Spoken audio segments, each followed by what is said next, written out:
계집 주제에 뭘 안다고 사단장이야. 감히 학사장교 출신 주제에 육사 출신인 나한테 명령을 해. 독고영 준장이 신임 사단장을 향해 퍼부은 모욕적인 말. 하지만 그는 몰랐습니다. 눈앞의 여성이 707 특수임무단에서 12년간 적진을 누빈 전설이라는 것을, 그리고 단 24시간 만에 자신이 수갑을 차게 될 거라는 사실을 말이죠. 과연 이 여성 소장은 어떻게 부패로 얼룩진 사단을 뒤집었을까요? 영상 보시기 전에 구독과 좋아요 한번 눌러주시면 세상 사연에 큰 힘이 됩니다. 무료로 할 수 있는 소중한 응원, 더 좋은 이야기로 보답하겠습니다. 이제 시작하겠습니다. 2024년 3월 15일 오전 9시 경기도 동두천시에 위치한 육군 제28보병사단 정문 앞은 이른 봄 햇살 아래 고요했습니다. 하지만 그 고요함 속에는 누구도 예상하지 못한 거대한 변화의 서막이 숨어 있었습니다. 검은색 공용 차량 한 대가 사단 정문 앞에 멈춰 섰습니다. 뒷좌석에서 내린 여성은 키 172cm의 날씬한 체구에 단정하게 묶은 머리, 그리고 어깨에 빛나는 소장 계급장을 달고 있었습니다. 한수진 소장, 만 42세. 육군 사관학교가 아닌 학사장교 출신으로는 최초로, 그리고 대한민국 육군 역사상 최연소 여성으로 소장 진급과 동시에 사단장 보직을 받은 인물이었습니다. 한수진의 이력은 그 자체로 전설이었습니다. 서울대학교 법학과를 졸업하고 학사장교로 입대한 그녀는 단 3년 만에 707 특수임무단 선발시험에 합격했습니다. 당시 여성 지원자 중 유일한 합격자였고 체력평가에서는 남성 후보생들을 제치고 상위 10% 안에 들었습니다. 707에서의 12년간 그녀는 대테러 작전, 해외 인질 구출, 북한 관련 특수 임무 등 국가 기밀로 분류된 수십 건의 작전을 성공적으로 수행했습니다. 소령 시절에는 아프가니스탄 파병 부대에서 정보장교로 근무하며 탈레반의 습격을 사전에 차단해 부대원 전원을 무사히 귀환시킨 공로로 화랑무공훈장을 받기도 했습니다. 그러나 707 출신이라는 명예로운 이력은 동시에 그녀에게 보이지 않는 장벽이 되었습니다. 육군 내부에는 여전히 육사 출신 남성 장교들이 주류를 이루고 있었고 학사장교 출신의 여성이라는 이유로 그녀를 경계하는 시선이 많았습니다. 특히 제28사단에는 그녀의 부임을 노골적으로 반기지 않는 세력이 있었습니다. 한수진이 차에서 내리자 위병소 앞을 지키던 병사 2명이 황급히 경례를 올렸습니다. 그녀는 정확한 거수 경례로 답례한 뒤 위병소로 걸어갔습니다. 그런데 이상했습니다. 신임 사단장이 부임하는 날이라면 정문은 활짝 열려 있어야 하고 의장대와 주요 참모진이 도열해 있어야 정상이었습니다. 그러나 지금 정문의 철문은 굳게 닫혀 있었고 위병소 안에는 당직 하사 한 명만이 어색한 표정으로 서 있을 뿐이었습니다. 신임 사단장 한수진 소장입니다. 정문을 개방해 주시기 바랍니다. 한수진의 목소리는 차분했지만 단호했습니다. 위병 조장인 하사는 땀을 흘리며 전산 화면을 들여다보는 신용을 했습니다. 그게 소장님. 전산 시스템에 등록이 안 되어 있어서요. 확인이 필요합니다. 전산 등록은 인사령이 하달된 지 3일 전에 완료되었을 것입니다. 다시 확인해 보시기 바랍니다. 한수진은 자신의 인사명령서 사본을 꺼내 제시했습니다. 육군본부 인사참모부에서 발행한 정식 문서였고 날짜는 3월 12일로 명시되어 있었습니다. 하사는 명령서를 받아들고도 망설였습니다. 그의 무전기에서 누군가의 목소리가 새어나왔습니다. 최대한 시간을 끌어. 알았지? 한수진은 그 목소리를 놓치지 않았습니다. 그녀는 하사에게서 무전기를 가리키며 물었습니다. 지금 당직 사령이 누구입니까? 그건. 병사 질문에 답하십시오. 오늘 당직 사령은 누구입니까? 행정부 사단장이신 독고영 준장님이십니다. 한수진의 눈빛이 차갑게 가라앉았습니다. 독고영 준장. 그녀는 부임 전 제28사단의 인사 파일을 철저히 검토했고 독고영이라는 이름에 여러 차례 밑줄을 그었습니다. 육사 32기 출신으로 올해 55세, 제28사단 행정부사단장으로 3년째 근무 중이었습니다. 파일에는 그가 사단 내에서 상당한 영향력을 행사하고 있으며 전임 사단장들과도 긴밀한 관계를 유지해왔다는 정보가 담겨 있었습니다. 문제는 그의 인맥이 육군본부 일부 실세들과도 연결되어 있다는 점이었습니다. 무전기를 주십시오. 한수진은 하사의 손에서 무전기를 받아 송신 버튼을 눌렀습니다. 독고영 준장, 나는 신임 사단장 한수진 소장이다. 지금 즉시 정문 개방을 지시하라. 무전기 너머로 잠시 정적이 흘렀습니다. 그리고 곧 독고영의 목소리가 흘러나왔습니다. 아, 소장님이십니까? 연병장에서 훈련 지도 중이라 즉시 이동이 어렵습니다. 잠시만 기다려주시면. 독고영 준장. 나는 기다릴 시간이 없다. 육군본부 인사명령에 따라 오늘 9시를 기해 제28사단장으로 부임한다.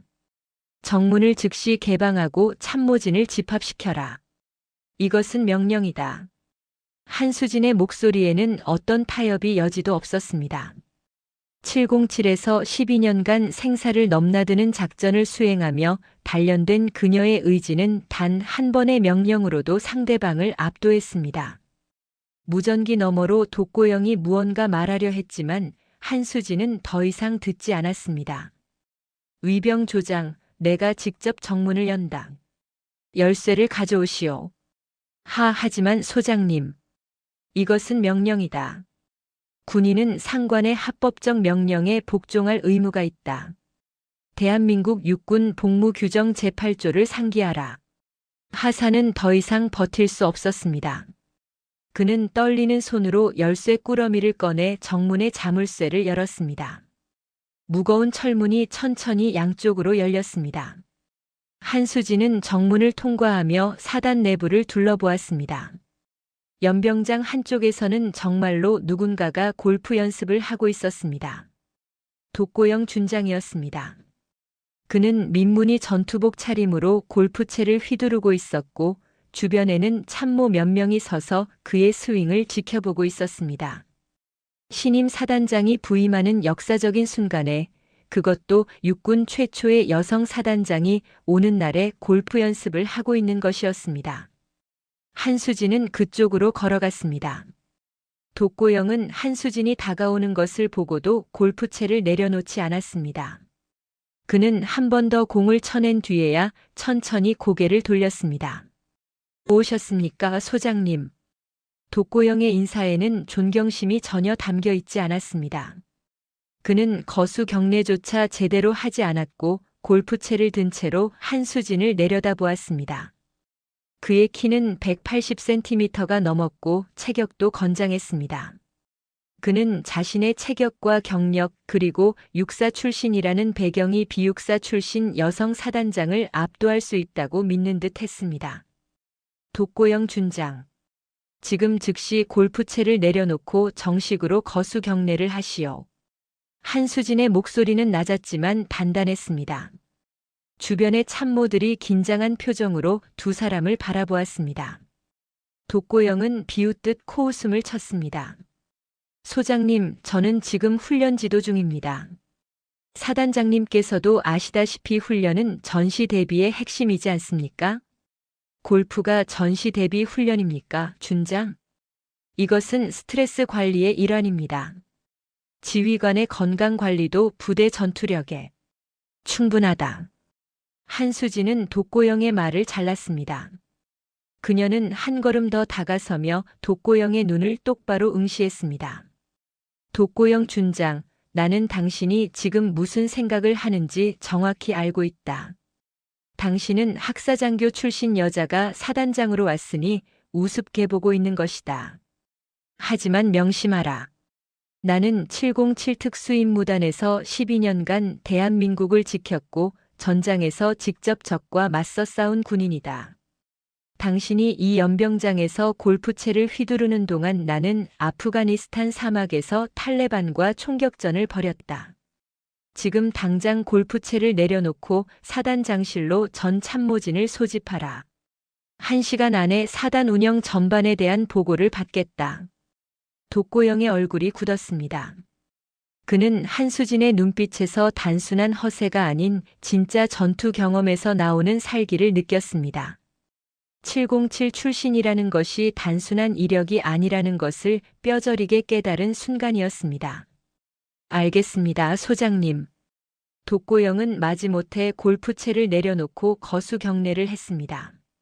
한수진은 정확하게 답례한 뒤 사단장실로 향했습니다.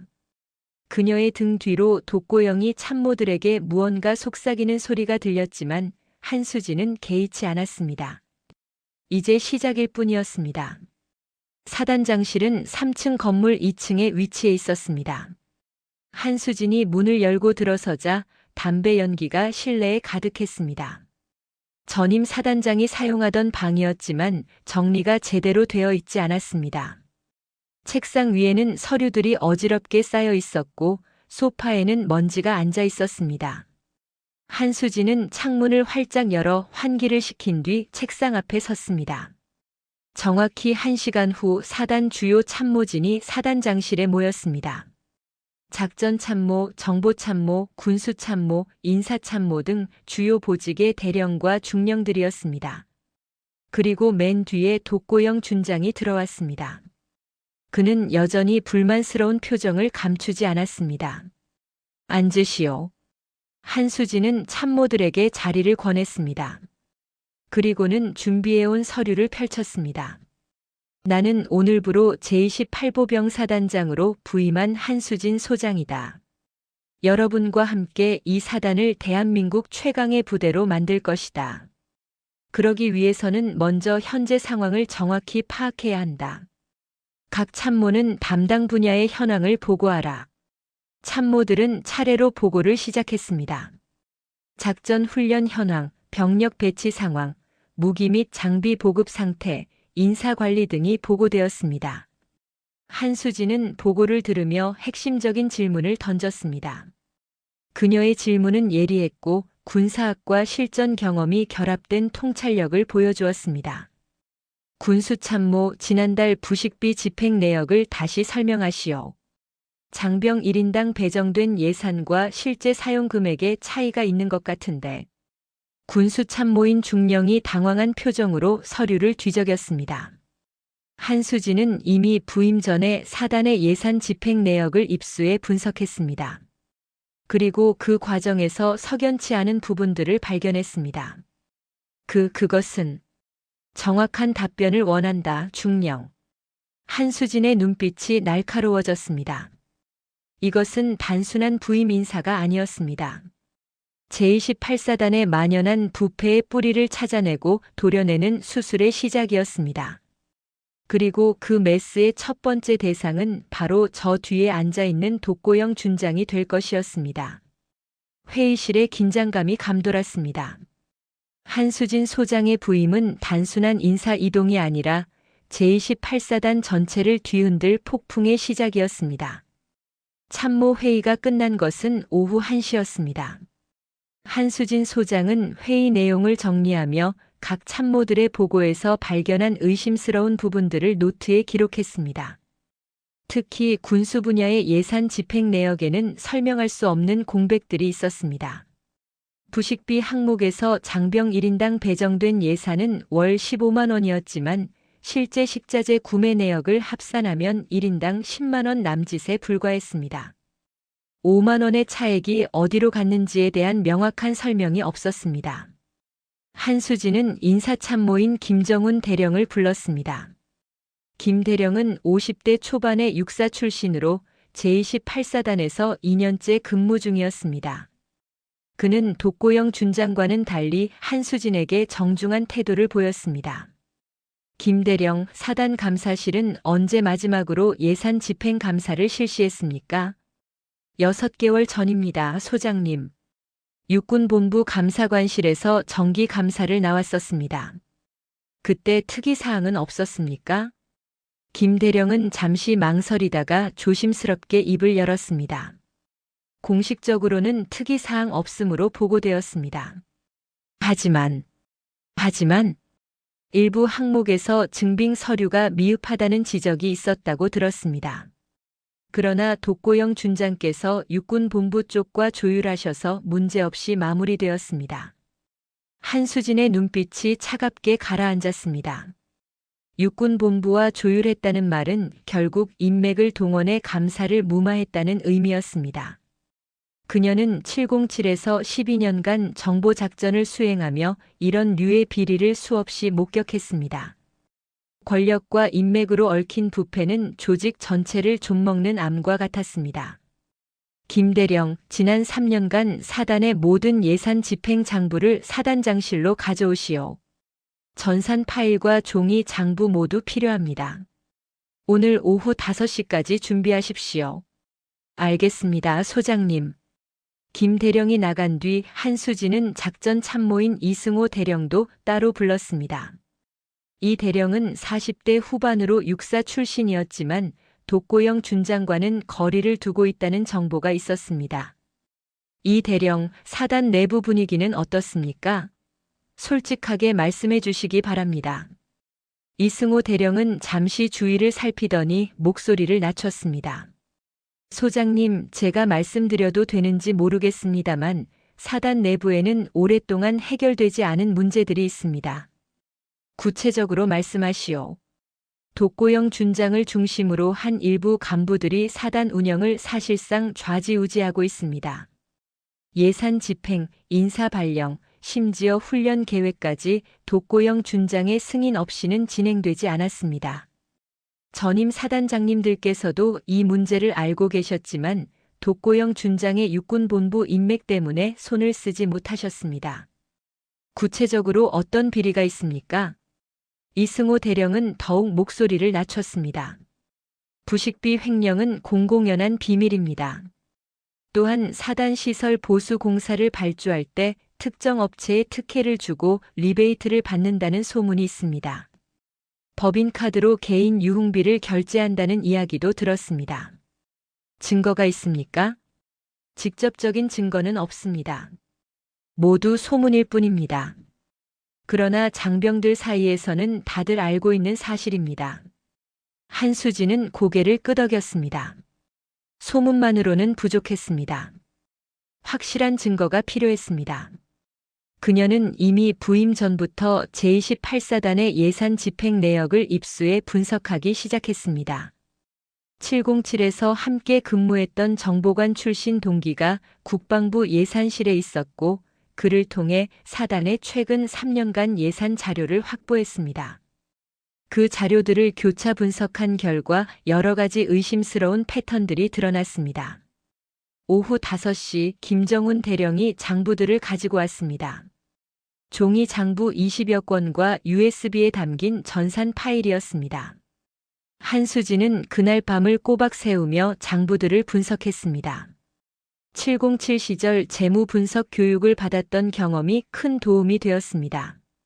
새벽 4시 한수진은 결정적인 증거를 발견했습니다. 부식비 항목에서 식자재 구매업체로 지급된 금액과 실제 업체의 세금 계산서 금액이 일치하지 않았습니다.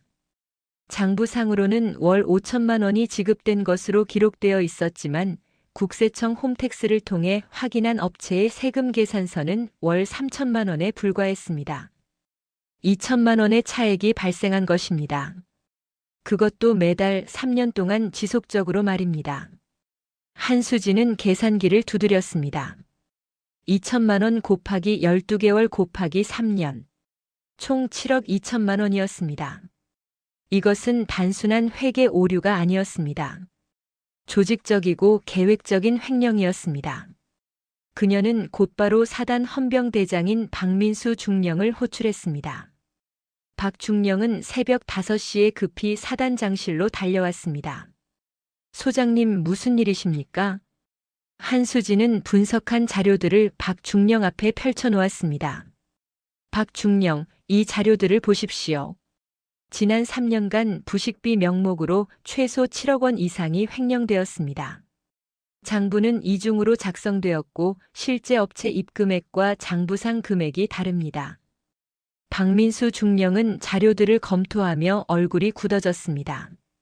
이것은 명백한 공금 횡령입니다. 그렇습니다. 그리고 이 모든 지출 결제는 행정부사단장인 독고영 준장의 결제를 거쳤습니다. 소장님, 그러나 독고영 준장은 육군본부에 강력한 인맥이 있습니다. 자칫 잘못하면 박중령. 한수진의 목소리가 차갑게 가라앉았습니다. 나는 인맥이 아닌 법과 원칙으로 이 사단을 이끌 것입니다. 독고영 준장이 누구와 어떤 관계인지는 중요하지 않습니다. 중요한 것은 그가 장병들의 부식비를 횡령했다는 사실입니다. 지금 즉시 독고영 준장의 사무실과 관사를 압수수색하십시오. 영장은 내가 직접 군검찰에 요청하겠습니다. 알겠습니다, 소장님. 오전 8시 한수진은 전 장병 집합을 명령했습니다. 제28사단의 모든 병력이 연병장에 모였습니다. 약 5천여 명의 장병들이었습니다. 단상 위에 한수진 소장이 올라서자 장병들이 일제히 차려 자세를 취했습니다. 독고영 준장은 단상 아래에서 불안한 표정으로 서 있었습니다. 그는 새벽부터 자신의 사무실이 헌병대에 의해 압수수색당했고 관사도 뒤집어졌다는 보고를 받았습니다. 무슨 일이 벌어지고 있는지 정확히 알 수 없었지만 상황이 심상치 않다는 것은 느낄 수 있었습니다. 한수진은 마이크를 잡고 장병들을 향해 말했습니다. 28사단 장병 여러분, 나는 어제 사단장으로 부임한 한수진 소장입니다. 여러분과 함께 이 부대를 대한민국 최강의 사단으로 만들고 싶습니다. 그러나 그러기 위해서는 먼저 우리 사단 내부의 부패를 제거해야 합니다. 연병장이 술렁거렸습니다. 한수진은 준비한 서류를 들어 올렸습니다. 지난밤 나는 우리 사단의 예산 집행 내역을 분석했습니다. 그 결과 충격적인 사실을 발견했습니다. 지난 3년간 여러분의 부식비 명목으로 집행된 예산 중 최소 7억 2천만 원이 횡령되었습니다. 장병들 사이에서 웅성거림이 커졌습니다. 독고영의 얼굴이 창백해졌습니다. 이 돈은 여러분이 더 나은 식사를 하도록 배정된 예산이었습니다. 그러나 일부 간부들은 이 돈을 개인적으로 빼돌렸습니다. 식자재 업체와 짜고 허위 세금 계산서를 발행한 뒤 차액을 착복했습니다. 또한 법인카드를 사용해 인근 유흥업소에서 개인 유흥비를 결제했습니다. 한수진은 헌병대가 압수한 법인카드 사용 내역을 화면에 띄웠습니다. 동두천 시내의 유흥주점, 골프장, 고급 음식점 등에서 수백만 원씩 결제된 내역들이 선명하게 드러났습니다. 이 모든 비리의 중심에는 행정부사단장 독고영 준장이 있습니다. 한수진이 독고영을 가리키자 수천 명의 시선이 그에게 쏠렸습니다. 독고영은 단상으로 올라가려 했습니다. 소장님, 이것은 오해입니다. 내가 설명할 기회를. 독고영 준장, 당신은 지금 군사법에 의해 조사를 받을 대상입니다. 발언권이 없습니다. 한수진의 목소리는 단호했습니다. 그녀는 헌병대장에게 신호를 보냈습니다. 독고영 준장, 당신은 군형법 제58조 공금 횡령죄 및 제60조 뇌물수수 혐의로 긴급 체포됩니다. 지금부터 진술한 내용은 법정에서 불리한 증거로 사용될 수 있습니다. 헌병대원들이 독고영에게 다가갔습니다. 독고영은 저항하려 했습니다. 이건 말도 안 됩니다. 나는 육군본부 권태식 중장님과 권태식 중장이 누구든 상관없습니다. 한수진이 독고영의 말을 잘랐습니다. 대한민국 군대는 법 앞에 평등합니다. 당신이 누구와 연결되어 있든 횡령한 돈은 장병들의 것입니다. 헌병대원들이 독고영의 양팔을 잡았습니다. 독고영은 마지막으로 소리쳤습니다. 당신은 후회하게 될 것이오. 권 중장님이 가만두지 않을 것이오. 박중령, 피의자를 연행하시오. 독고영은 헌병 차량에 실려 연병장을 떠났습니다. 5천여 명의 장병들이 그 모습을 지켜보았습니다. 한수진은 다시 마이크를 잡았습니다. 장병 여러분, 오늘부터 28사단은 새로운 시작을 합니다. 횡령된 예산은 전액 환수해 여러분의 복지 향상에 사용할 것입니다. 그리고 앞으로 어떤 비리도 용납하지 않을 것입니다. 우리는 대한민국을 지키는 군인입니다. 군인은 정직해야 하고 강해야 하며 정의로워야 합니다. 나는 여러분과 함께 그런 부대를 만들겠습니다. 연병장의 박수 소리가 터져 나왔습니다. 처음에는 몇몇 병사들이었지만 곧 전체로 퍼졌습니다. 장병들은 처음으로 자신들을 진심으로 생각하는 지휘관을 만났다는 것을 느꼈습니다. 한수진은 단상에서 내려와 사단 장실로 돌아왔습니다. 김정훈 대령이 그녀를 따라왔습니다. 소장님, 정말 대단하십니다. 그러나 독고영 준장이 말한 권태식 중장은 실제로 육군본부에서 상당한 영향력을 가진 분입니다. 보복이 있을 수 있습니다. 한수진은 창밖을 바라보며 대답했습니다. 김대령, 나는 707에서 12년간 적진 깊숙이 침투하는 작전을 수행했습니다. 생명을 걸고 싸워야 하는 상황에서 가장 중요한 것이 무엇인지 아십니까? 무엇입니까? 두려움 없이 옳은 일을 하는 것입니다. 권태식 중장이 보복을 한다면 나는 그것도 정면으로 맞설 것입니다. 이것은 단순한 비리 척결이 아닙니다. 대한민국 군대가 제대로 서는 것입니다. 김정훈 대령은 고개를 숙여 경례했습니다. 그는 처음으로 진정한 군인을 만났다고 생각했습니다. 그날 오후 독고영 준장의 범죄 혐의는 군검찰에 정식으로 송치되었습니다. 압수된 이중장부와 법인카드 사용 내역, 그리고 업체 관계자들의 진술은 명백한 증거였습니다. 독고영이 쌓아온 3년간의 부패 왕국은 단 하루 만에 무너졌습니다. 하지만 한수진은 이것이 끝이 아니라는 것을 알고 있었습니다. 독고영의 배후에는 더 큰 세력이 있었고 그들은 반드시 반격을 시도할 것이었습니다. 폭풍은 이제 막 시작되었습니다. 독고영 준장이 군검찰에 송치된 지 3일 후 육군본부 인사참모부가 있는 서울 용산의 한 고급 음식점에서 권태식 중장은 소주잔을 내리쳤습니다. 잔이 깨지며 술이 사방으로 튀었지만 그는 개의치 않았습니다. 그 여자가 감히. 권태식 중장은 올해 58세로 육사 28기 출신이었습니다. 그는 30년 넘는 군 생활 동안 육군본부 인사참모부, 작전참모부를 거치며 승승장구했고 현재는 육군교육사령관으로 재직 중이었습니다. 중장 계급장은 그가 얼마나 높은 위치에 올랐는지를 상징했습니다. 그의 수하에는 전국의 주요 사단장과 여단장들이 있었고 그중 독고영 준장은 그의 육사 후배이자 가장 충실한 측근 중 한 명이었습니다. 중장님, 일단 진정하시고 대책을 논의하시죠. 옆에 앉은 인사참모부 소속 대령이 조심스럽게 말했습니다. 권태식은 창밖을 바라보며 이를 갈았습니다. 한수진이라고 했나? 707 출신 학사장교 여자가 감히 내 사람을 건드렸어. 이대로 두면 군 기강이 어떻게 되겠나? 그런데 중장님, 증거가 너무 명확합니다. 이중 장부도 발견되었고 법인카드 사용 내역도 확보되었다고 합니다. 독고영 준장을 구명하기는 어려울 것 같습니다. 구명? 독고영은 이미 끝났어. 내가 화가 난 건 그게 아니야. 권태식의 눈빛이 차갑게 가라앉았습니다. 한수진이 나한테까지 칼을 겨눌 수 있다는 걸 보여준 거야. 저 여자를 그냥 두면 다음 타깃은 나야. 지금 당장 제28사단 특별 검열을 준비해. 검열단장은 내가 직접 지명하겠어.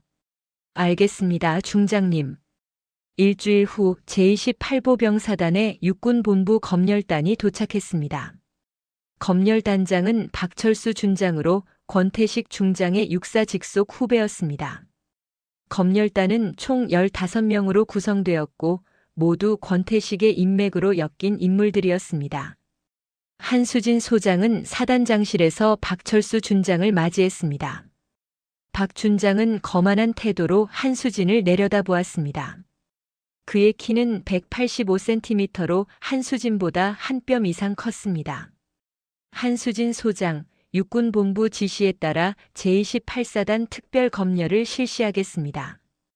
검열 기간은 2주이며 모든 부대 활동은 검열단의 승인을 받아야 합니다. 박 준장 정기 검열 일정은 6개월 후로 예정되어 있었습니다. 특별 검열의 사유가 무엇입니까? 그건 육군본부가 결정할 사항입니다. 사단장은 검열에 협조만 하시면 됩니다. 한수진은 박철수의 눈빛을 읽었습니다. 이것은 정상적인 검열이 아니었습니다. 독고영 준장을 체포한 것에 대한 보복이었습니다. 그녀는 이미 이런 상황을 예상하고 있었습니다. 알겠습니다. 검열에 적극 협조하겠습니다. 검열이 시작되자 박철수 준장은 본색을 드러냈습니다. 그는 병사들의 군장 상태를 검사하며 먼지 한 톨만 발견해도 부대 전체를 집합시켰습니다. 정해진 검열 기준에도 없는 항목들을 만들어냈습니다. 내무반 침상 모서리가 정확히 90도를 이루지 않았다. 전원 재정비하고 3시간 후 재검열한다. 탄약고 온도가 규정보다 0.5도 높다. 담당자를 징계하라. 급식소 식판 정리가 미흡하다. 오늘 저녁 식사는 전투 식량으로 대체한다. 병사들은 하루에도 몇 번씩 집합과 해산을 반복했습니다. 정상적인 훈련은 중단되었고 모든 시간이 검열단의 트집을 잡는 데 쓰였습니다. 가장 심각한 것은 휴가 전면 중단 조치였습니다. 검열 기간 중 모든 휴가와 외출, 외박은 금지한다. 부대 기강 확립이 최우선이다. 박철수의 명령에 간부들은 당황했습니다. 이미 승인된 휴가까지 취소하는 것은 규정 위반이었습니다. 인사참모인 김정훈 대령이 항의했습니다. 준장님, 이미 승인된 휴가를 취소하는 것은 육군 복무 규정 제42조 위반입니다. 장병들의 사기에도 큰 영향을. 김 대령, 지금 나한테 규정을 가르치려는 겁니까? 검열 기간 중 검열 단장의 지시는 절대적입니다. 이것도 모르십니까? 김정훈 대령은 더 이상 말하지 못했습니다. 한수진 소장도 회의에 참석했지만 박철수는 그녀의 의견은 묻지도 않았습니다. 사흘이 지나자 사단 전체가 극도의 피로에 시달렸습니다.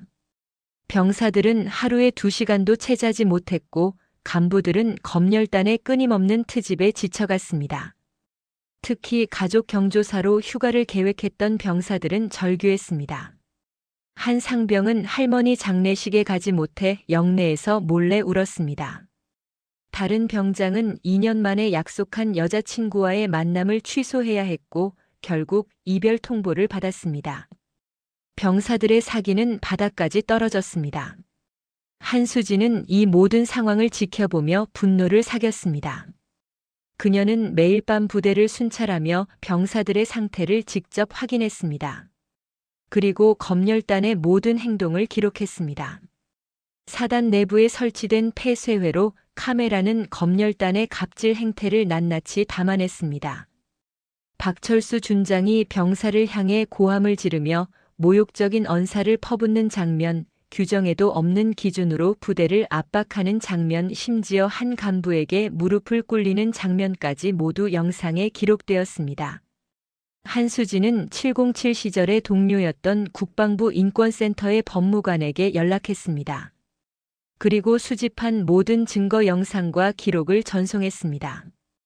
동시에 국방일보 군사옴부즈만과 국회 국방위원회 소속 보좌관에게도 같은 자료를 제보했습니다.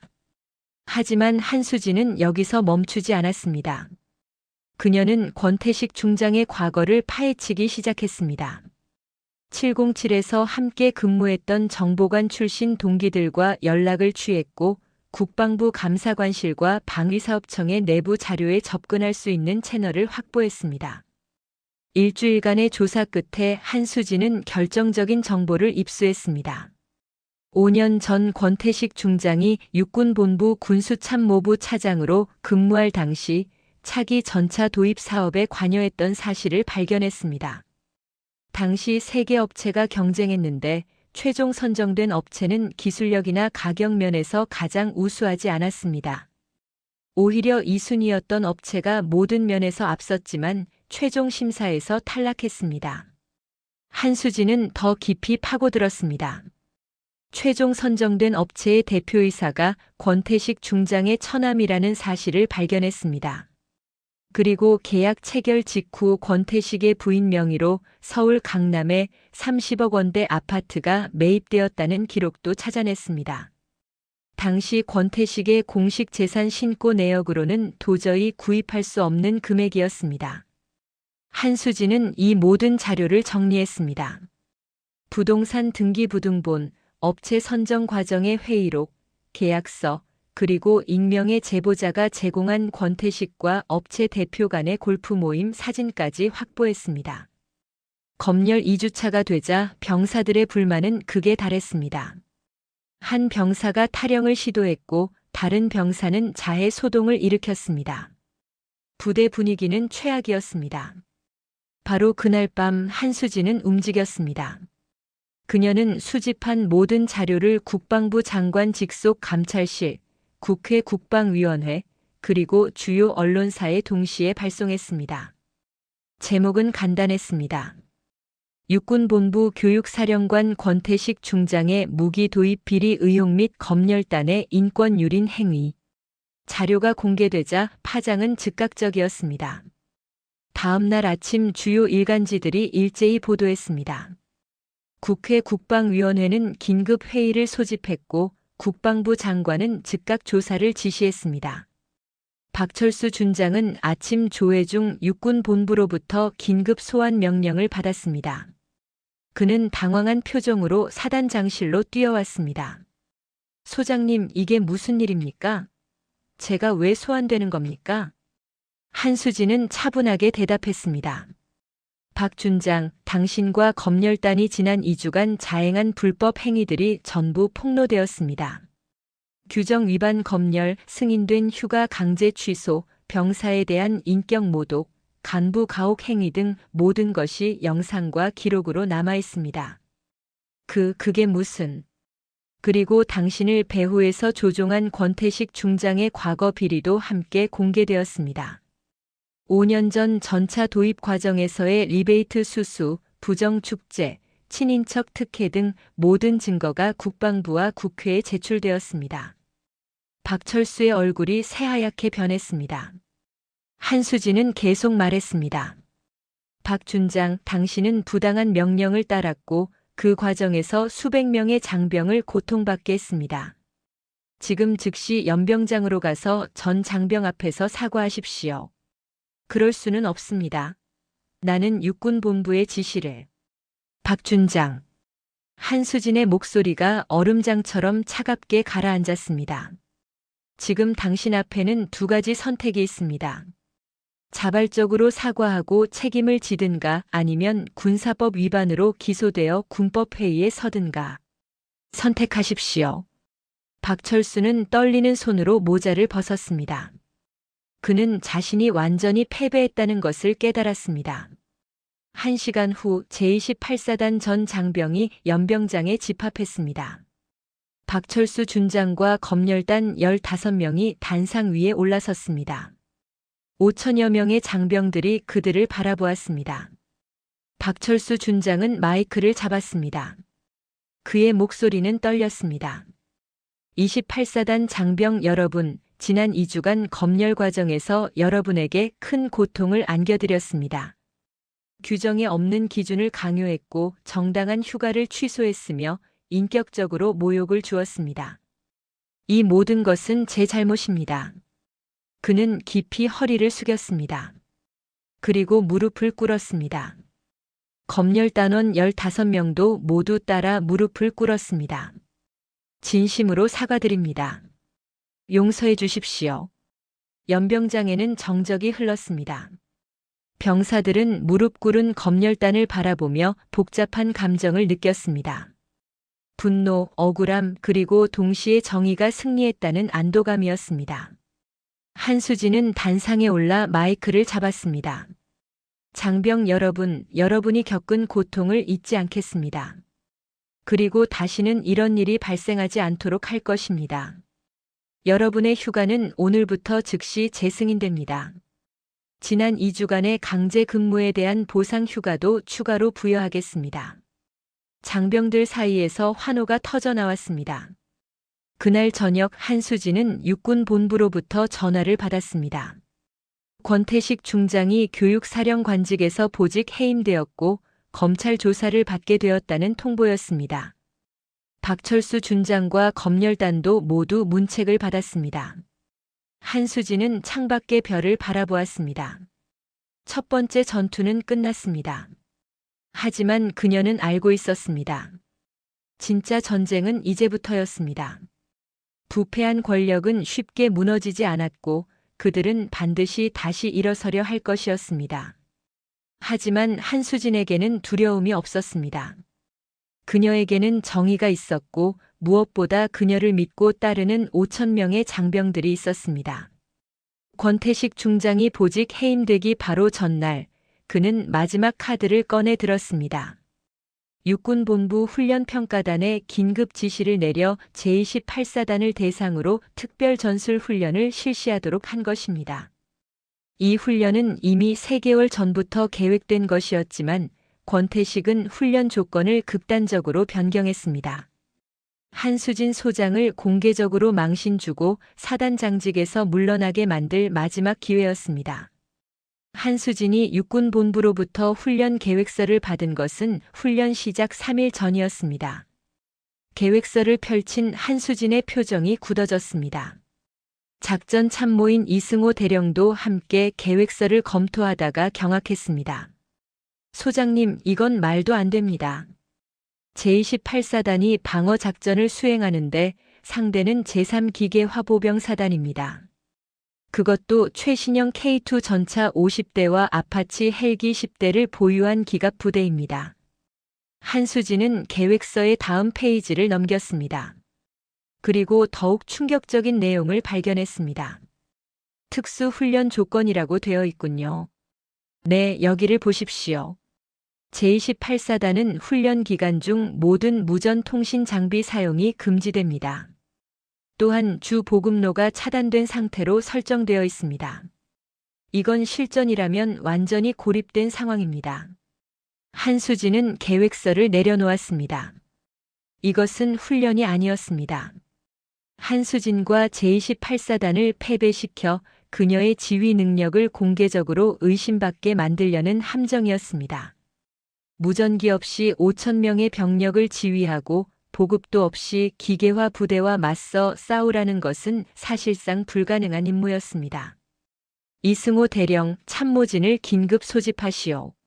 작전 회의를 시작하겠습니다. 1시간 후 사단 주요 참모들이 작전실에 모였습니다.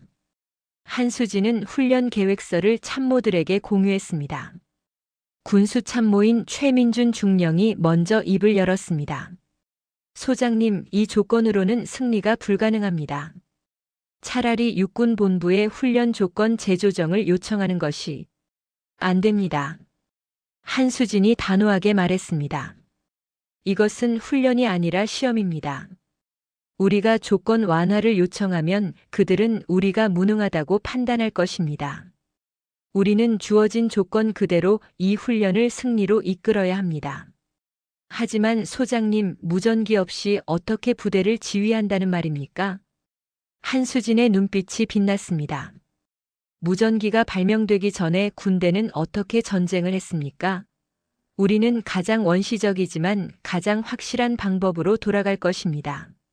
한수진은 화이트보드에 작전 개념을 그리기 시작했습니다. 그녀의 손끝에서 하나의 그림이 완성되었습니다. 첫째, 시각 신호 체계를 구축합니다. 거울 반사, 깃발 신호, 연막탄 색깔 조합 등을 이용해 기본적인 명령을 전달합니다. 둘째, 전령 체계를 운영합니다. 각 대대별로 가장 발이 빠른 병사들을 선발해 전령조를 편성합니다. 셋째, 사전에 치밀한 작전 계획을 수립하고 모든 지휘관이 상황별 대응 매뉴얼을 숙지하게 합니다. 참모들이 한수진의 설명을 들으며 고개를 끄덕이기 시작했습니다. 적은 최신 장비를 가지고 있지만 그것이 오히려 약점이 될 수 있습니다. K2 전차는 도로가 아닌 산악 지형에서는 기동성이 제한됩니다. 아파치 헬기는 강력하지만 우리가 산림지대에 은폐하면 타격 효과가 감소합니다. 이승호 대령이 물었습니다. 그렇다면 우리의 주 작전은 산악지대를 활용한 게릴라 전술입니까? 정확합니다. 707에서 나는 12년간 비정규전을 훈련받았습니다. 적은 우리가 정면으로 맞서리라 예상할 것입니다. 하지만 우리는 그들의 예상을 깨트릴 것입니다. 한수진은 동두천 인근의 지형도를 펼쳤습니다. 그녀는 손가락으로 주요 고지와 계곡을 가리키며 설명을 이어갔습니다. 훈련장은 소요산 일대입니다. 이 지역은 70% 이상이 산악 지형입니다. 적의 기계화 부대는 도로를 따라 이동할 수밖에 없습니다. 우리는 이 도로들을 장악하고 적의 이동로를 차단합니다. 훈련 당일 제28사단 5천여 명의 병력이 소요산 일대로 이동했습니다. 한수진은 병력을 5개 전투단으로 나누었습니다. 각 전투단은 독립적으로 작전을 수행할 수 있도록 편성되었고 모든 지휘관은 상황별 작전 매뉴얼을 완벽하게 숙지했습니다. 상대인 제3기계화 보병사단은 자신감에 차 있었습니다. 그들의 사단장인 진용석 소장은 작전 브리핑에서 참모들에게 말했습니다. 제28사단은 통신도 없고 보급도 없는 상태입니다. 우리는 정면 공격으로 36시간 이내에 그들의 방어선을 돌파할 것입니다. K2 전차의 화력과 아파치의 공중 지원만으로도 충분합니다. 훈련이 시작되었습니다. 제3기계화 사단의 50대 K2 전차가 천둥 같은 굉음을 내며 전진하기 시작했습니다. 10대의 아파치 헬기가 하늘을 날며 제28사단의 위치를 정찰했습니다. 그러나 제28사단은 보이지 않았습니다. 산악지대 곳곳에 위장막을 설치하고 완벽하게 은폐한 상태였습니다. 한수진은 소요산 정상 부근의 임시 지휘소에서 쌍안경으로 적의 이동을 관찰했습니다. 적 기갑부대가 3번 도로로 진입했습니다. 전령이 달려와 보고했습니다. 한수진은 거울을 들어 햇빛을 반사시켰습니다. 3번의 긴 반사와 2번의 짧은 반사. 미리 약속된 신호였습니다. 1km 떨어진 고지에서 같은 신호가 되돌아왔습니다. 3번 도로 양쪽 산자락에 매복해 있던 제28사단 병력이 움직이기 시작했습니다. 그들은 미리 준비해둔 통나무와 바위를 도로로 굴렸습니다. K2 전차들이 장애물을 만나 속도를 줄였습니다.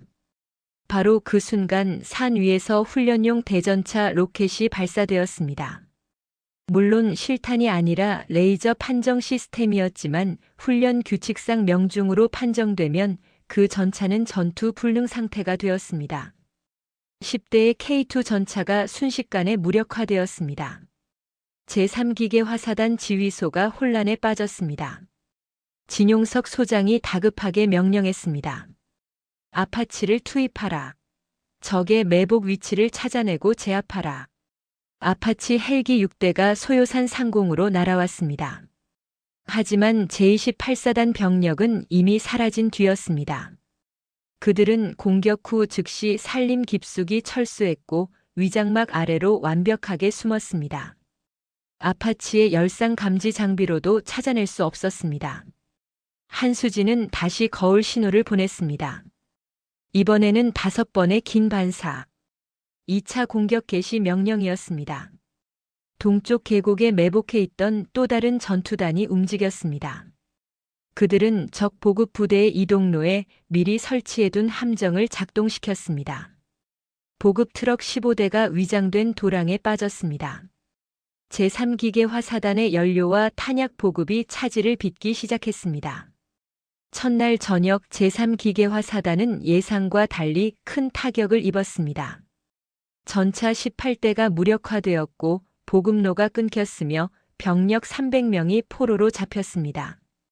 통신 장비가 없는 부대가 어떻게 이렇게 조직적으로 작전을 수행하는지 이해할 수 없었습니다.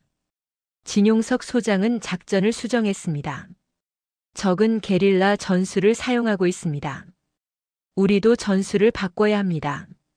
산악지대로 들어가 적을 소탕합니다. 하지만 이것은 한수진이 원하던 바였습니다. 적이 산으로 들어오면 그들의 장비 우위는 사라지고 병력 대 병력의 싸움이 되기 때문입니다. 이틀째 밤 한수진은 결정적 작전을 지시했습니다. 그녀는 전령들을 각 전투단에 파견해 자정에 일제히적 지휘소를 공격하라는 명령을 전달했습니다.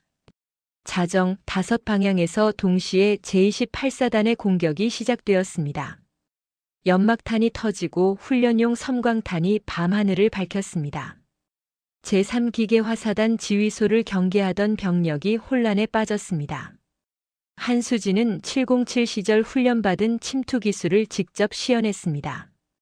그녀는 선발된 특공조 20명과 함께 적 지휘소 100m 앞까지 접근했습니다. 그리고 마지막 돌격 명령을 내렸습니다. 돌격. 특공조가 지휘소로 뛰어들었습니다. 3분간의 근접 전투 훈련 끝에 제3기계화사단 사단장 진용석 소장이 포로로 잡혔습니다. 훈련 규칙상 사단장이 포로가 되면 그 부대는 지휘 체계를 상실한 것으로 판정됩니다. 훈련 종료 사이렌이 울렸습니다. 심판단이 최종 판정을 내렸습니다. 제28보병 사단의 완벽한 승리로 훈련을 종료합니다. 육군본부에서 파견된 훈련평가단장인 김성철 준장은 믿을 수 없다는 표정으로 한수진을 바라보았습니다. 소장님, 무전기도 없이 어떻게 이런 조직적인 작전이 가능했습니까? 한수진은 잔잔하게 미소 지었습니다. 준장님, 군인의 가장 중요한 무기는 첨단 장비가 아닙니다. 훈련된 두뇌와 강한 의지, 그리고 동료에 대한 신뢰입니다. 우리는 그것을 증명했을 뿐입니다. 훈련장에서 돌아온 제28사단 장병들은 환호했습니다. 그들은 불가능해 보이는 임무를 해냈고 대한민국 최정예 기계화사단을 상대로 승리를 거두었습니다. 더 중요한 것은 자신들을 믿어준 지휘관이 있었다는 사실이었습니다. 한수진은 병사들을 바라보며 생각했습니다. 이것이 진짜 군대였습니다. 첨단 무기나 장비가 아니라 인간의 용기와 지혜, 그리고 정의로운 대의를 위해 싸우는 군인 정신 말입니다. 훈련 결과 보고서는 육군본부 전체를 놀라게 했습니다. 권태식의 마지막 발악은 오히려 한수진의 탁월한 지휘 능력을 입증하는 계기가 되었습니다. 훈련 종료 3일 후 육군본부 대회의실은 긴장감으로 가득했습니다. 육군참모총장 주재로 주요 군단장과 사령관들이 모인 회의였습니다. 안건은 단 하나 제28보병사단의 훈련 결과 보고였습니다. 회의실 전면 스크린에 훈련 영상이 재생되었습니다. 무전기 없이 거울 신호와 전령으로 부대를 지휘하는 한수진의 모습, 산악지대에서 기계화 부대를 무력화시키는 전술, 그리고 야간 침투 작전으로 적 사단장을 생포하는 장면까지 모든 것이 기록되어 있었습니다. 영상이 끝나자 회의실에 정적이 흘렀습니다. 제1군단장인 박정환 중장이 먼저 입을 열었습니다. 놀랍습니다. 이것은 단순한 훈련 승리가 아닙니다. 현대전의 교리를 다시 쓰게 만드는 사례입니다. 박정환 중장은 63세로 육사 26기 출신이었습니다. 그는 40년 가까운 군 경력 동안 수많은 훈련과 작전을 지휘했지만 이런 결과는 처음 보았습니다. 육군 참모총장인 강민수 대장이 고개를 끄덕였습니다. 박 중장의 말이 맞습니다. 한수진 소장은 가장 열악한 조건에서 가장 탁월한 결과를 만들어냈습니다. 이것이 진정한 지휘관의 능력입니다. 강민수 대장은 65세로 육사 24기 출신이었습니다. 별 넷을 단 대장 계급장은 육군 최고 위직을 상징했습니다.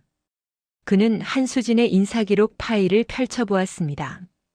707 특수임무단 12년 경력, 아프가니스탄 파병 정보장교, 화랑무 공훈장 수훈, 그리고 최연소 여성 소장 진급.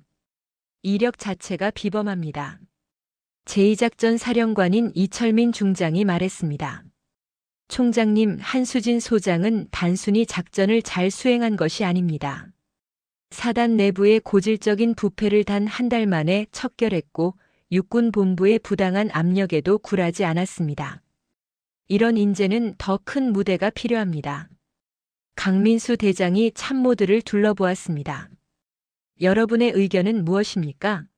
한수진 소장을 어떻게 활용해야 대한민국 육군에 가장 도움이 될까요? 회의실에서 여러 의견들이 오갔습니다. 일부는 그녀를 다른 사단장으로 보내자고 했고, 일부는 군단 참모로 활용하자고 했습니다. 하지만 박정환 중장의 제안이 가장 설득력 있었습니다. 총장님, 한수진 소장을 국방부 전력발전본부 차장으로 보내는 것이 어떻겠습니까? 그녀의 전술적 혁신성과 부패 척결 능력은 육군 전체의 전력 발전에 큰 기여를 할 것입니다. 강민수 대장은 잠시 생각하다가 고개를 끄덕였습니다. 좋습니다. 한수진 소장을 국방부 전력발전본부 차장으로 보하겠습니다. 승진 추천도 함께 올리겠습니다. 한편 권태식 중장은 그날 육군본부 인사참모부로부터 정식 보직 해임 통보를 받았습니다.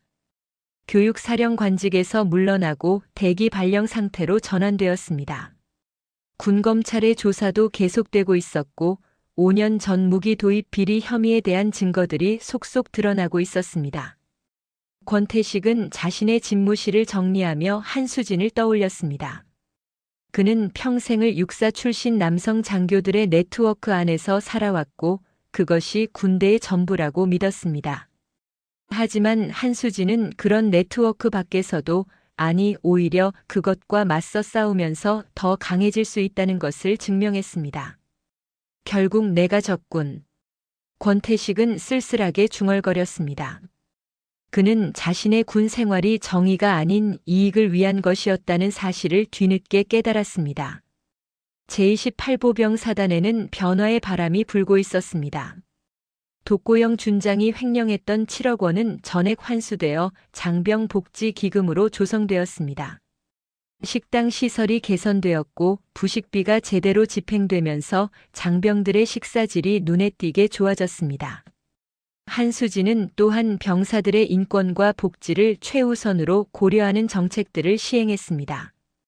부당한 가혹 행위를 신고할 수 있는 익명 신고함을 설치했고 주말마다 장병들과 간담회를 열어 그들의 목소리를 직접 들었습니다.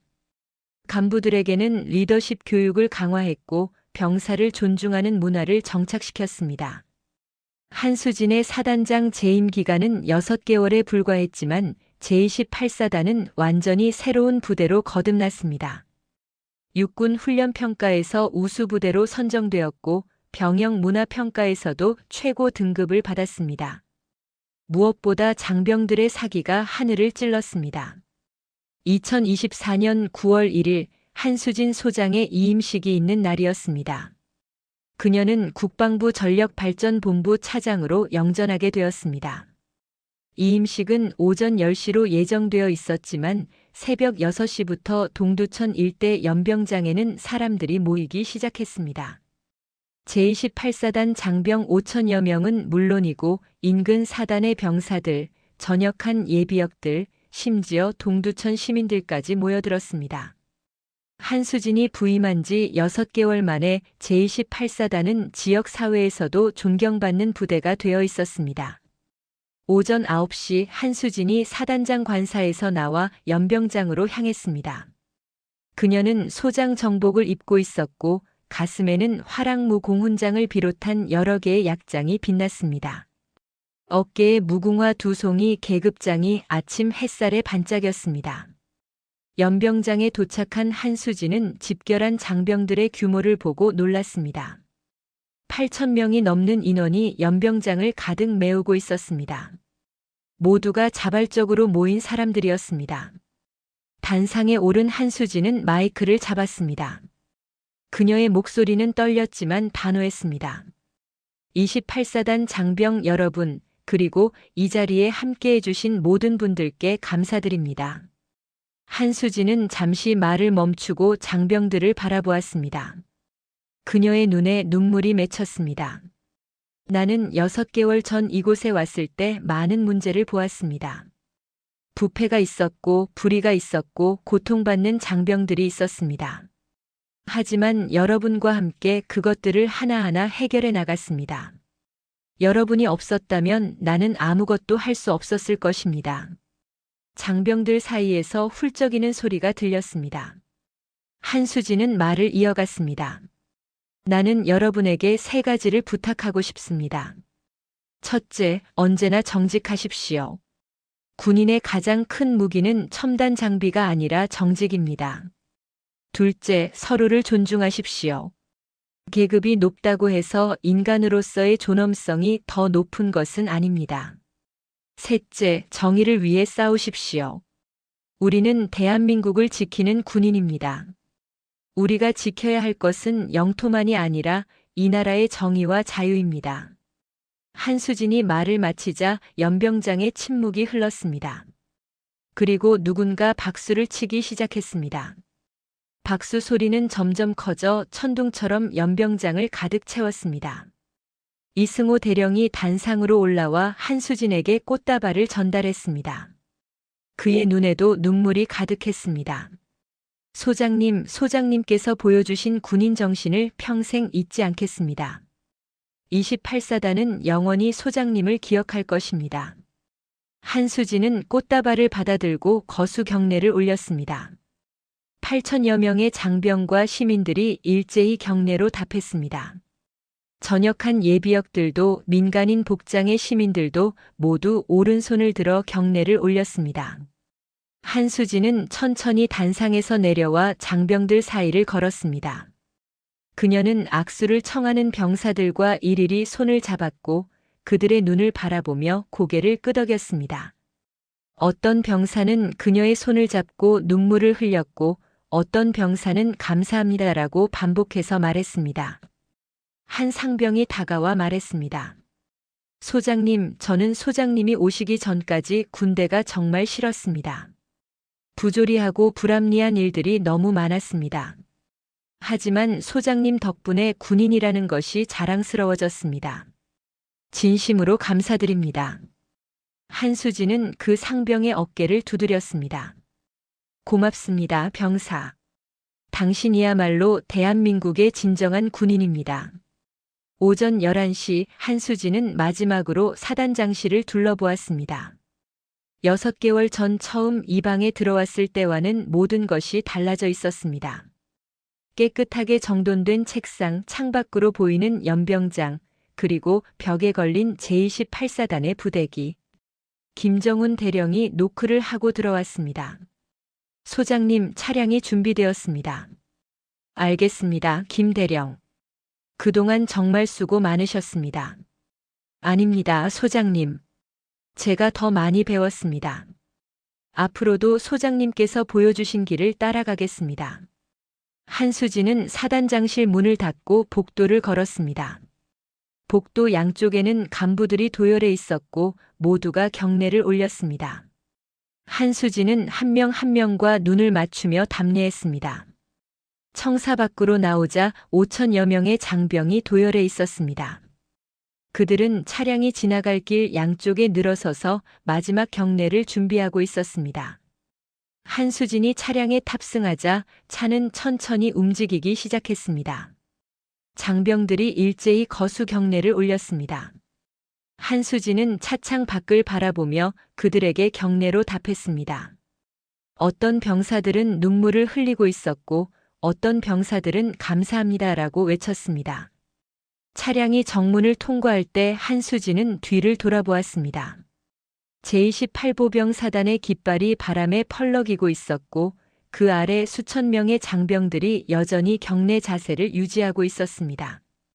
한수진은 조용히 중얼거렸습니다. 안녕히 나의 전우들이여. 여러분은 대한민국의 자랑입니다. 차량은 서울로 향했습니다. 국방부 전력발전본부에서는 새로운 임무가 기다리고 있었습니다. 한수진은 더 큰 무대에서 대한민국 군대 전체의 혁신을 이끌어야 했습니다. 하지만 그녀는 알고 있었습니다. 제28사단에서의 6개월이 자신의 군 생활에서 가장 의미 있는 시간이었다는 것을, 그리고 그 경험이 앞으로의 모든 도전을 이겨낼 힘이 되어줄 것이라는 것을 말입니다. 한수진 소장의 이야기는 끝나지 않았습니다. 이것은 새로운 시작이었습니다. 대한민국 군대의 진정한 변화를 가져올 한 명의 군인, 한 명의 리더의 전설은 이제 막 시작되었습니다. 오늘 이야기 어떠셨나요? 한수진 소장은 우리에게 진정한 용기란 강한 힘을 가진 자가 아니라 옳은 일을 위해 두려움 없이 나아가는 사람에게서 나온다는 것을 보여주었습니다. 세상의 부조리 앞에서 침묵하지 않고 정의를 위해 당당히 목소리를 낼 때 우리는 비로소 진정한 변화를 만들 수 있습니다. 여러분이 서 있는 그 자리에서 작은 용기를 내보시기 바랍니다. 오늘도 좋은 하루 되시길 바라며 다음 이야기로 찾아뵙겠습니다. 감사합니다. 영상이 재미있으셨다면 구독과 좋아요, 댓글까지 부탁드리고 오늘도 건강하고 행복한 하루 되시길 바랍니다. 바랍니다. 바랍니다. 바랍니다. 바랍니다. 바랍니다. 바랍니다.